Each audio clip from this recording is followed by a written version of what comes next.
Namaste and welcome to our new learning session. आज हामी साइन्सको one of the important topic classification of living बिङ्सको बारेमा पढ्न गइरहेका छौँ। हाम्रो सराउन्डिङ्समा हाम्रो वरिपरि थुप्रै किसिमका अर्गानिजमहरू हुने गर्छन्। ती सबै अर्गानिजमलाई एकैपल्ट पढ्न गाह्रो हुने र तिनीहरूको क्यारेक्टरिस्टिक्सको बारेमा पनि विस्तृत जानकारी नपाइने हुनाले यसलाई विभिन्न आधारमा क्लासिफाई गरिएको छ। First of all classification of living beings को इन्ट्रोड्युस कार्लोस लाइनियसद्वारा गरिएको थियो। कार्लोस लाइनियसले अर्गानिजम्सलाई टु किङडम सिस्टम अफ क्लासिफिकेसनमा डिभाइड गरेका थिए, जसमा उनले प्लान्ट्स एन्ड एनिमल्सलाई राखेका थिए। प्लान्ट्स एन्ड एनिमल्सलाई मात्र क्लासिफाई गर्दा धेरै जानकारी नपाइने र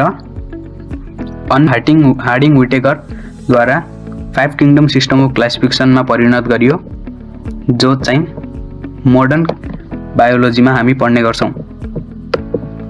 5 को अब तपाईलाई डेफिनेसन चाहियो भने classification means grouping living organism based on their similarities and differences. अर्गानिजमलाई क्लासिफाई गर्नु on the basis of their similarities and differences. Now we are move to 5 kingdom classification, which all अर्गानिजम्सलाई 5 वटा किङडममा डिभाइड गरिएको छ। First of all हाम्रो आउँछ Monera. Monera यसमा चाहिँ सबैभन्दा सानो अर्गानिजम्सहरू पर्ने गर्छन्, त्यही भएर यसलाई एकदम लोएस्ट ऱ्याङ्क अफ क्लासिफिकेसनमा राखिएको हो मोनेरा। त्यसपछि आउँछ हाम्रो प्रोटिस्टा मेनली यसमा एक्युटिक एनिमल्सहरू पर्छन्। त्यसपछि आउँछ फङ्गी र प्लान्टिया एन्ड एनिमिलिया। अब हामीले क्लासिफिकेसन अफ लिभिङ बिङ्सको बारेमा त पढ्यौँ, अब यसको इम्पोर्टेन्स के छ त, किन यो क्लासिफाई गरिएको हो, यसको बारेमा पढ्नेछौँ। हामीले लिभिङ बिङलाई क्लासिफाई गर्नाले अर्गानिजम्सहरूको इजिली स्टडी गर्न सक्छौँ र हामीले त्यसको सिमिल्यारिटिज एन्ड डिफरेन्सिएसेसलाई पनि थाहा पाउन सक्छौँ र डिफ्रेन्ट अर्गानिजम्सहरूको रिलेसन्स पनि थाहा पाउन सक्छौँ र न्यू अर्गानिजमको खोज पनि गर्न सक्छौँ, न्यू अर्गानिजमलाई आइडेन्टिफाई गर्न सक्छौँ।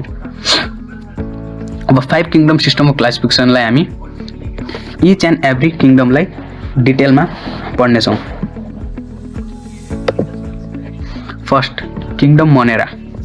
किङडम मोनेरा सबैभन्दा lowest rank of classification according to 5 kingdom system of classification.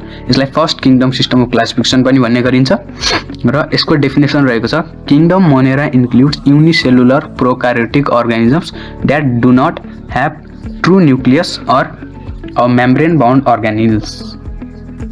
यसको मतलब के हो भने किङडम मोनेरा युनिसेलुलर हुन्छ, यो सिङ्गल सेल हुन्छ। यसमा डबल सेल, हाम्रो जस्तै तपाईँहरूलाई थाहा होला हाम्रो बडीमा बिलियन्स अफ सेलहरू हुन्छन्, त्यस्तो यो किङडम मोनेराको यो जुन अर्गानिजम्सहरू हुन्छन् यसमा चाहिँ सिङ्गल सेल मात्र हुन्छ। सिङ्गल सेलले बडीको पुरा फङ्सन गर्ने गर्छ र यो प्रोकार्योटिक अर्गानिजम्सहरू हुन्छन्। यिनीहरूसँग ट्रु न्युक्लियस हुँदैन, वेल डेभलप न्युक्लियस हुँदैन र यिनीहरूको क्रोमोजोम्स चाहिँ स्क्याटर हुन्छ यिनीहरूको सेलमा। अनि त्यसपछि यसको क्यारेक्टरिस्टिक्स हेर्ने हो भने organisms are unicellular cells, prokaryotic, अनि cell wall usually made of peptidoglycan and mode of nutrition may be autotrophic or heterotrophic. यिनीहरूको मोड अफ न्युट्रिसन अटोट्रोपिक पनि हुनसक्छ कुनै अर्गानिजम्समा र कुनै अर्गानिजममा हेटेरोपिक पनि हुनसक्छ। एन्ड रिप्रोडक्सन एसेक्सुअल हुन्छ, जसमा चाहिँ मेनली बाइनरी फिजनद्वारा हुन्छ रिप्रोडक्सन।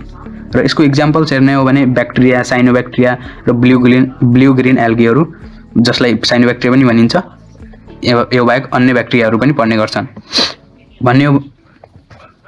ओभरअल भन्ने हो भने मेनली यसमा ब्याक्टेरियाहरू पर्छन्। Now we move to the next topic which is kingdom Protista. It is in the second kingdom system of classification. अनि यसको डेफिनेसन हेर्ने हो भने kingdom Protista consist of unicellular eukaryotic organism that live mostly in aquatic environment. Kingdom Protista चाहिँ unicellular हुन्छन्, यसमा पनि single cell नै हुन्छ as like that kingdom Monera, तर यिनीहरू चाहिँ युकार्योटिक हुन्छन्। यसमा चाहिँ ट्रु न्युक्लियस हुन्छ, जसबाट बडीको होल फङ्सन हुने गर्छ र यिनीहरू मोस्टली एक्युटिक इन्भाइरोमेन्टमा पाउँछन् र यसको क्यारेक्टरिस्टिक्स हेर्ने हो भने organisms are unicellular cells are eukaryotic true nuclear present हुन्छ अनि सम आर एट्रोटोपिक यसमा चाहिँ कुनै अर्गानिजम्सहरू एट्रोटोपिक पनि हुन्छन् आफ्नो खाना आफै बनाउन सक्छन् र अदर्स आर हेटेरोपिक यसमा एउटा अर्गानिजम्स मात्र एट्रोपिक हुन्छ जुन हो युग्लेना र अदर्स चाहिँ हेटेरोपिक हुन्छन् जसलाई amoeba paramecium etcetera and locomotion by cilia flagella or pseudopodia means यिनीहरूको मुभमेन्ट बडी मुभमेन्ट चाहिँ यिनीहरूले सिलिया फ्ल्यागेला अर स्युडोपोडियाबाट गर्ने गर्छन् रिप्रोडक्सन मेबी सेक्सुअल दुइटै हुन सक्छ र यसको इक्जाम्पल एमोबा पार्मुसियम युग्लेना एक्सेट्रा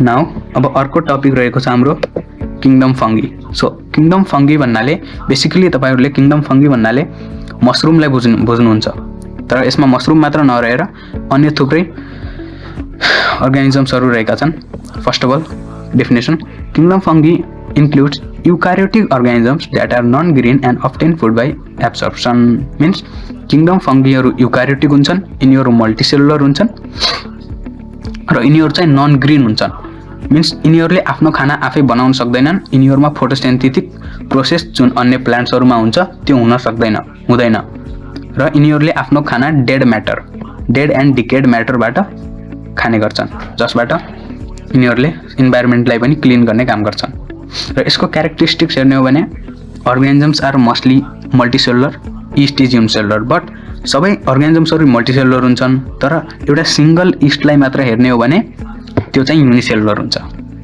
र sales are eukaryotic sales eukaryotic हुन्छ र यसको सेल वाल चाहिँ चिटिनबाट बनेको हुन्छ यसमा सेल वाल हुन्छ सो दैट यसलाई हामी प्लान्ट बन्न सक्छौं हेटेरोटोपिक हुन्छ यसले आफ्नो खाना आफै बनाउन सक्दैन र यो सेप्रोफाइटिक हेटेरोटोपिकमा पनि सेप्रोफाइटिक र प्यारासाइटिक हुन्छ सेप्रोफाइटिक मतलब यसले आफ्नो खाना डेड एन्ड डिकेड म्याटरबाट पाउँछ र प्यारासाइटिक मिन्स अन्य अरु अर्गानिजम्सबाट यसले आफ्नो खाना अब्टेन गर्ने गर्छ यसमा सिम्बायोटिक पनि हुन्छ त्यो तपाईहरु अहिले धेरै इम्पोर्टेन्ट छैन त्यही भएर अहिले यति नै बुझौं अनि body made of thread like structure called hyphae यो मसरुमको बडी चाहिँ थ्रीड लाइक स्ट्रक्चर धागो जस्तो स्ट्रक्चर भएको पदार्थबाट बनेको हुन्छ जसलाई हाइफे पनि भनिन्छ रिप्रोडक्सन स्पोर्सबाट हुन्छ मसरुमबाट स्पोर्स निक्लिन्छ त्यसबाट रिप्रोडक्सन हुन्छ त्यसको र यसको example mushroom yeast mould etcetera and next topic which is kingdom Plantae basically kingdom Plantae भन्नाले तपाईहरुलाई थाहा नै होला सबै प्लान्ट्सहरु पर्ने गर्छन् यसमा हाम्रो सराउन्डिङको जति पनि प्लान्ट्सहरु हुन्छन् सबै किङडम प्लान्टियामा राखिएका छन् यसको डेफिनेसन हेर्ने हो भने kingdom Plantae includes multicellular eukaryotic organisms that prepare their own food by photosynthesis means यिनीहरु मल्टिसेलुलर हुन्छन् यिनीहरुमा many cells they have many cells and they are eukaryotic means यिनीहरुमा ट्रु न्युक्लियस हुन्छ वेल डेभलप न्युक्लियस हुन्छ र यिनीहरुले आफ्नो खाना आफै बनाउन सक्छन् थ्रु फोटोसिन्थेसिस प्रोसेस फोटोसिन्थेसिस प्रोसेसको बारेमा विस्तृतमा जानकारी चाहिएमा कमेन्ट गर्नु होला अर्को भिडियोमा अवश्य नै ल्याउने छौं र अब यसको क्यारेक्टरिस्टिक्स हेर्ने हो भने organisms multicellular cells are eukaryotic cell wall made of cellulose presence of chlorophyll यसमा क्लोरोफिल प्रेजेन्स हुन्छ सो दैट यसले खाना बनाउन सक्छ mode of nutrition is autotrophic आफ्नो खाना आफै बनाउन सक्छ अटोरोपिक हुन्छ mostly non motile examples algae moss ferns flowering plants etcetera अनि किङडम प्लान्टियालाई चाहिँ मेटाफाइटा पनि भनिन्छ and the last kingdom Animalia which is also known as metazoa kingdom animalia includes multicellular eukaryotic organisms that depends on other for food यिनीहरु multicellular हुन्छन् eukaryotic हुन्छन् as that like of plants but they depend on other for food they are means they are heterotropic not heterotropic plants are heterotropic they are heterotropic its characteristics organisms are multicellular cells are eukaryotic no cell wall it is if there is cell wall means that is plant, and if there is no cell wall, there is only a cell membrane, means that this organisms is animals. Okay, mode of nutrition is heterotropy. It depends on other for food, not prepare their food own by themselves. Mostly motile, plants are non-motile and animals are motile. Well developed nervous and muscular system, yes, there are many systems, well developed systems, and examples humans, fish, birds, insects. Now quick revision गरौँ, हामीले जति पनि कुराहरू पढ्यौँ त्यसको एकचोटि quick revision गरौँ so that हामीले यो कुराहरू नबिर्सन सकौँ। 5 किङडम सिस्टमहरू हुन्छन् जसमा मोनेरा, प्रोटिस्टा, फंगी, प्लान्टिया र एनिमलियाहरू पर्छन्। यिनीहरू चाहिँ आफ्नो सेल स्ट्रक्चर, बडी अर्गनाइजेसन र मोड अफ न्युट्रिसन द्वारा क्लासिफाई गरिएको हुन्छ र यिनीहरूको thank you for watching. If you want other video like this then subscribe and like.